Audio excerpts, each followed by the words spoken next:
Eu adoro seu. Conta aí o que a gente vai fazer. Eu fanho desse jeito.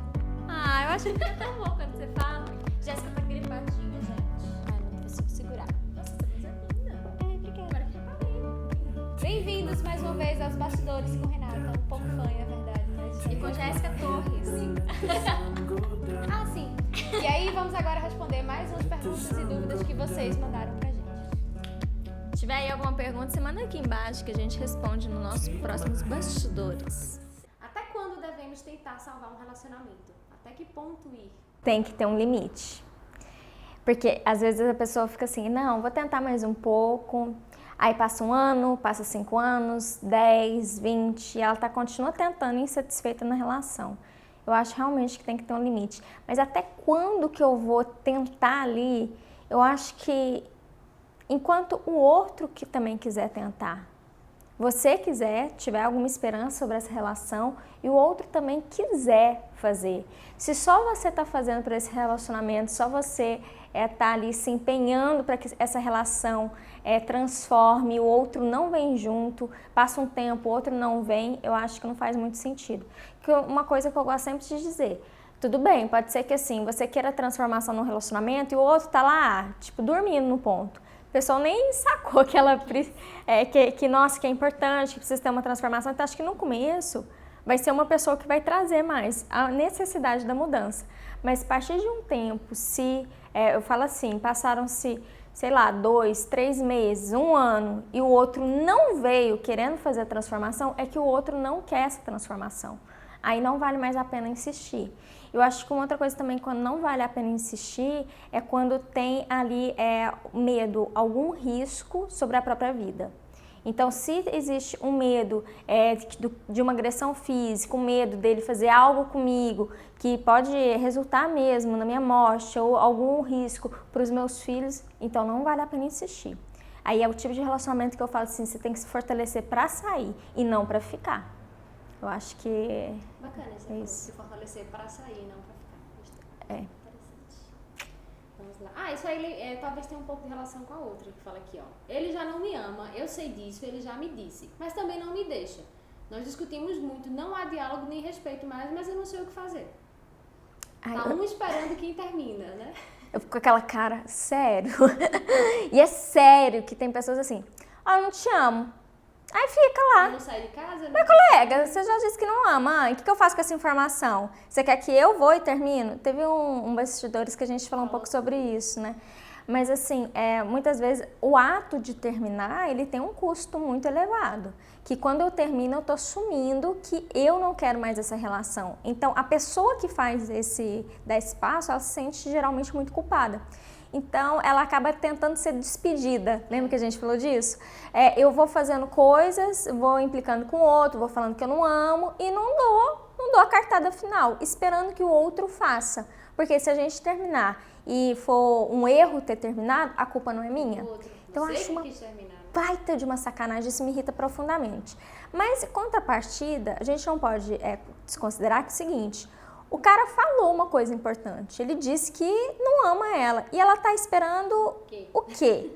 Porque aí, às vezes você sim tem que fazer movimentos que às vezes são doloridos, mas alguma coisa tem que ser feita nesse relacionamento. Claro que o ideal seria a pessoa que já identificou que não gosta, então que ela põe o ponto final. Mas nem sempre a nossa vida é cheia de ideal, né? Então, acho que, mas eu acho que alguma coisa tem que ser feita, mesmo que ele não tenha colocado o ponto final, então ela que confronte ele e diga, tá, você me deu essa informação que você não me ama mais, mas você continua aqui, eu tô confusa. O que você quer dizer? Quer ou não quer? Quer ou não quer? Porque parece que você não quer o que você diz, mas suas ações são o que você quer porque você ainda tá aqui. Você está esperando o quê? Que eu que dê o final? Você está esperando o quê exatamente? Ou você ainda tem esperança que essa relação possa se transformar? Ou pode ser o contrário. Pode ser que ela que está ainda esperando o movimento dele, já que ele quer admitir que não a ama mais, então que ele que deixe, não ela. Aí fica assim, tá, ele já disse, mas eu quero, então eu que não vou terminar. Mas tem que entender que a relação tem que ser de 2 pessoas, né? E aí entra na primeira pergunta, qual era o limite? Até onde? Qual que é o limite? Se o outro não vem, eu acho que você tem que fazer um movimento para ver se o outro vem, mas se o outro não vem... Vamos ver aqui outra... Por que temos isso de querer brigar? Às vezes eu sinto que eu estou bem, mas eu sinto vontade de só provocar para gerar uma briga. Por que isso acontece? Isso acontece, vou falar um termo difícil, tá? Mas é por causa do script de vida que a gente tem. O que acontece? Acontece que todos nós, na infância, a gente vai tendo um modelo do que é viver. E o que é se relacionar entra nesses modelos.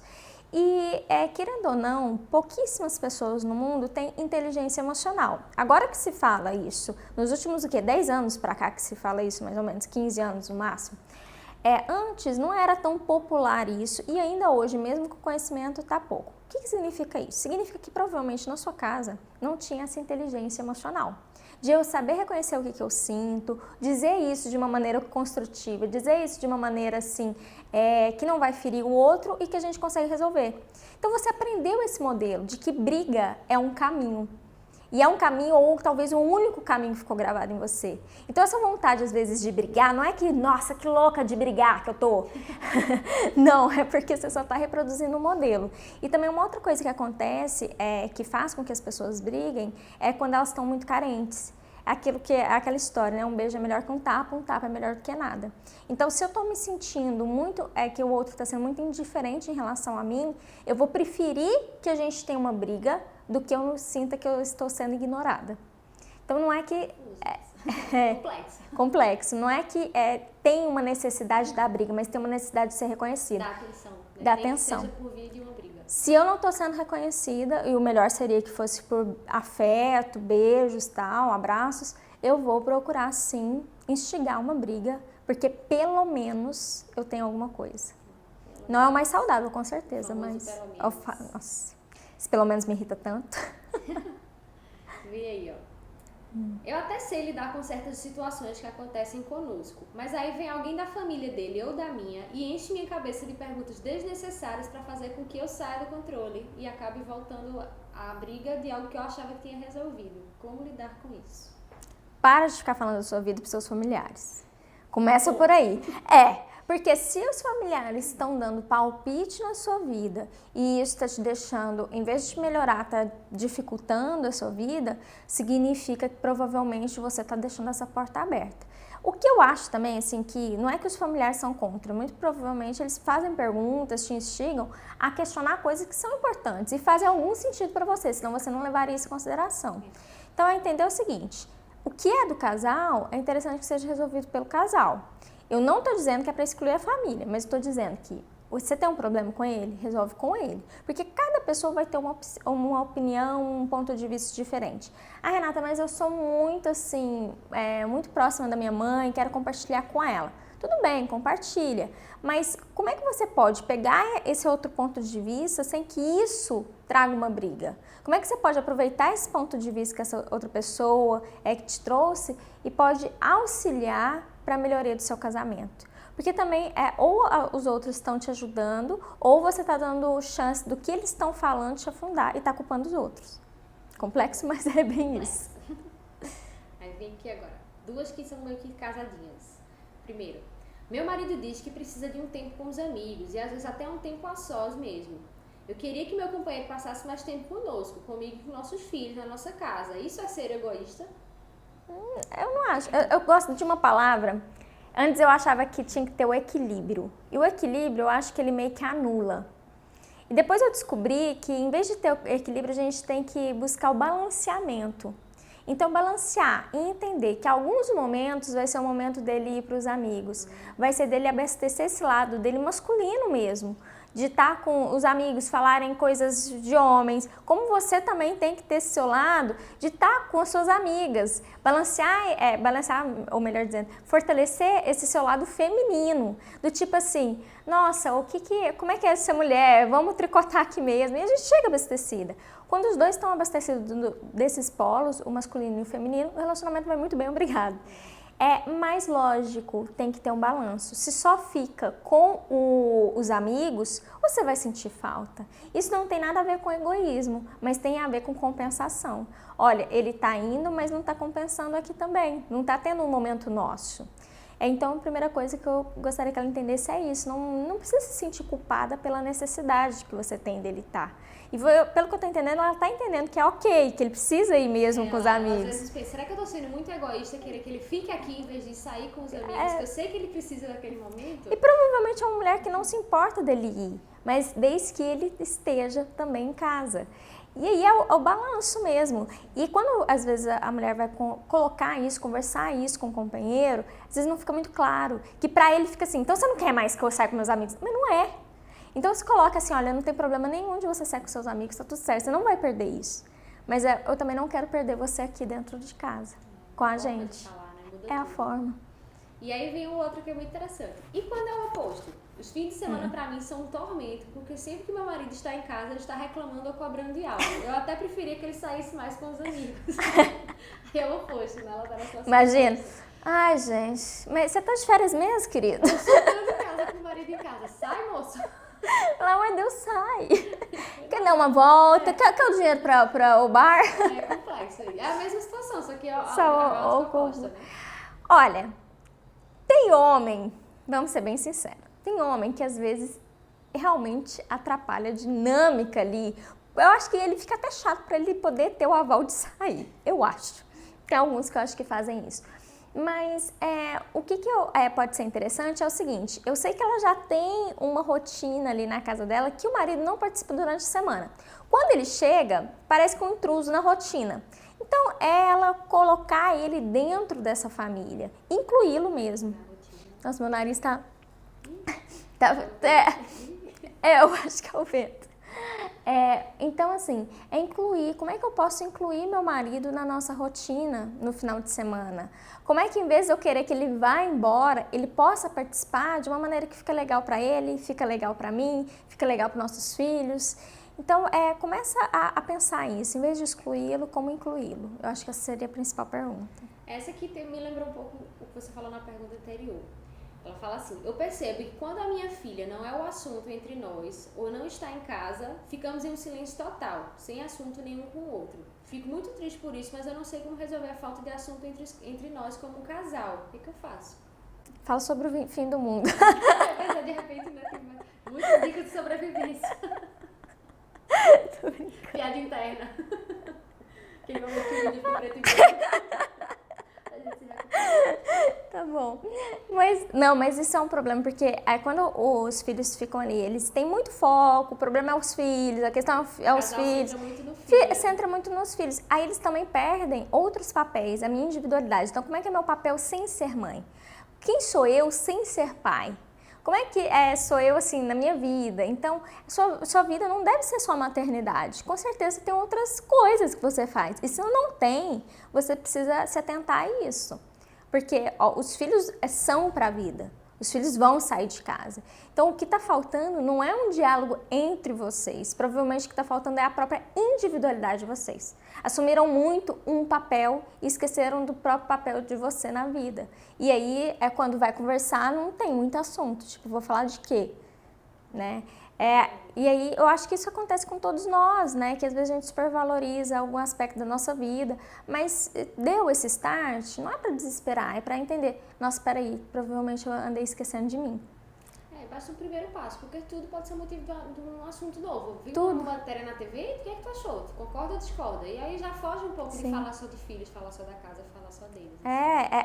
Olha, encontrei com fulana aqui que a gente conversou, se trabalha fora, aconteceu isso de novo.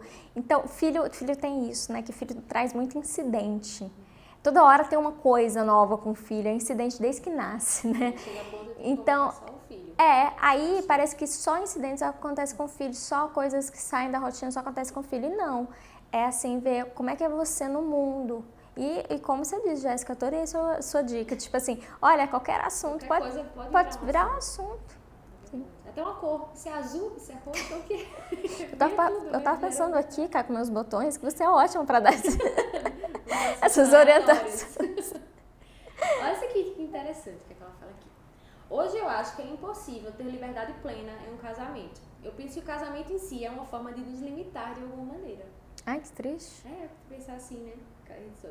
A questão aqui é casamento, liberdades e limites. Ou seja, casou, Você está naturalmente abrindo mão da sua Eu tô liberdade, vendo assim, dentro do meu quadro aqui, o que existe de verdadeiro no que ela diz, mas assim, eu acho sinceramente que é mais uma crença dela. Ela acredita que o casamento é uma certa prisão, né, que limita. E o meu ponto de vista é um pouco diferente. Eu acho que sim, que num casamento você tem N outros tipos assim de obrigações, você tem algumas atividades que você não teria na vida de solteiro, mas de dizer que um casamento limita, eu pelo menos eu não vivo, eu não sinto assim. Dela que tá limitada isso, né? Então por isso que eu questionaria ela, tipo assim, de onde vem essa crença? Por que você acha que casamento mais limita do que agrega? Né? O que vocês estão alimentando no casamento de vocês? Porque eu acho que tudo isso tem que ser repensado. Que uma coisa que acontece, Jéssica, é quando a gente tem uma crença, a gente está ali sempre reforçando nossa crença. Então, será que é ele que está colocando... mesmo sem perceber. Será que é ele que está colocando limite em você ou você mesmo que está colocando limite casa, digamos assim, por acreditar que casamento é assim? Eu estou contando aqui, para mim não é assim, eu não me sinto limitada. Eu estou sendo muito sincera. Eu não me sinto limitada nas minhas decisões, nas minhas colocações, o que eu vou fazer da minha vida, eu não me sinto por estar casada. Agora vem aqui uma que é interessante. O dualismo entre ciúme intelectual e o ciúme físico, que é que incomoda mais. Ela fala assim: dói muito mais saber que meu parceiro compartilha pensamentos a respeito de outra pessoa do que o fato dele manter um contato com a ex, por exemplo, ou que ele tenha uns carinhos com algumas amigas, um apego maior a algumas amigas dele. Então os ciúmes dela é intelectual. Físico, tipo, o fato dele pensar em outra mulher incomoda muito mais do que ele conviver Mas com pelo que eu ex. entendi, nem é só pensar, é conversar, compartilhar pensamentos com outras mulheres, não é? Ela disse assim, que ela definiu como ciúme intelectual. Não sei nem se esse termo existe. Também não sei, mas tô pensando aqui. Acho que a gente já debateu um pouco sobre isso já. no vídeo, sobre você buscar a sua companhia de conversa e desabafo que não seja na sua esposa ou no seu esposo. Lembrei disso também. Fora, né? Foi outro bastidores aí pra trás. Mas assim... É normal, o que eu tô pensando aqui é que é normal você compartilhar com outras pessoas ideias, descobrir ali outras ideias, também outras formas de pensar. Isso não necessariamente é uma agressão com o companheiro ou a companheira. Não é necessariamente uma traição. Nenhuma traição. Vem muito do medo da traição. Mesmo porque a gente cresce como? Não é compartilhando com outras pessoas? Não é vendo eu dizendo o que eu sinto, outro dizendo o que ele sente ou pensa sobre algo, e daí a gente vai crescendo. Então, assim... por que ela vê isso como uma traição? O que pra ela tá faltando? Talvez pra ela tá faltando essa cumplicidade do diálogo. E aí, por isso que quando ela vê essa cumplicidade do diálogo com outras pessoas, ela se sente traída. Eu pensaria por aí, como você pode fomentar para esse relacionamento ter mais cumplicidade de diálogo? Como é que você pode fazer com que o dia a dia de vocês, aquele momento de vocês, seja um momento assim de compartilhamento? E agora, para finalizar, um questionamento, mas que eu ri quando eu li. Eu quero dicas de como renovar o casamento sem ter que trocar de marido. Porque eu ri quando eu vi, não. Passou, como é que chama? Ariel, não, como é que chama aquele... que coloca a cor mais intensa? Como é que é? Aquele Vênus. Coloca um Vênus. Deixa a cor mais brilhante desse homem. Ai. Eu já respondi essa pergunta. Era outro não era essa mesma pergunta, mas assim, outro contexto, mas eu acho que a resposta é o mesmo caminho. É conhecendo essa pessoa. Eu acho que quanto mais a gente volta a conhecer, mais a gente renova ali. Por exemplo, pode renovar no sexo. Às vezes, eu faço sempre o sexo do mesmo jeito. Sei lá, né? Já pesquisou aí, gente? Que pesquisem sobre massagem tântrica. Super legal, de verdade. A internet tá cheia de dicas. Né? Tem, assim, massagem tântrica que pode ser super legal, de vocês podem colocar nessa relação. Isso pode fazer uma aproximação. Você pode, além disso, participar de alguns grupos diferentes do que você participa com o seu companheiro. E isso abranger algumas coisas. Começarem a, sei lá, jogar alguma coisa em casa, um Uno, por exemplo. Então, assim, colocar coisas divertidas no que antes era rotina. Então, comece a implementar algumas coisas divertidas para você poder também se permitir olhar para essa pessoa de uma maneira diferente e reciclar ali aquilo que é gostoso de estar com o outro. E a gente pode se divertir com a pessoa que você está há anos, não precisa ficar trocando de companheiro, para sempre ter uma novidade, sempre olhar de um... Você pode incrementar, colocar atividades diferentes que dê essa mesma perspectiva de vamos ver uma coisinha aqui diferente, sabe? Não troque o marido, troque as atividades. Não troque o marido. Com o seu marido. Exatamente, Jéssica. Troque as atividades, fica tudo bem. Eu acho que às vezes a gente fica pensando muito, não, que se eu terminar aí vai vir uma pessoa e essa pessoa vai ser tudo diferente. Vai nada. Vai ser tudo novo. Vai nada, você é a mesma pessoa, as coisas vão ser muito parecidas. Então, dê essas ideias e é legal. E é pesquisa na internet, ver coisas. Você é adulta, autônoma, você pode ir, né? Você pode se permitir. Eu acho que às vezes o que falta é isso, as pessoas se permitirem ser o que elas querem ser, se permitirem vivenciar uma coisa de uma outra maneira. Acho que é permissão. Bem, pessoal, esse foi mais um Bastidores com Renata Tanus E Jéssica Torres. Então, se você tem alguma dúvida, alguma coisa muito específica ou quer comentar algo que a gente falou aqui, manda pra gente essa pergunta. Gente, segue esse canal. Esse canal tá ficando cada vez mais incrível. Siga, Tá chama as crescendo, amigas. Então, vem crescer com a gente. Vem crescer com a gente. Aqui a gente é a gente. É tudo que eu posso dizer. Tchau, tchau. Tchau. Desliga lá pra mim, por favor.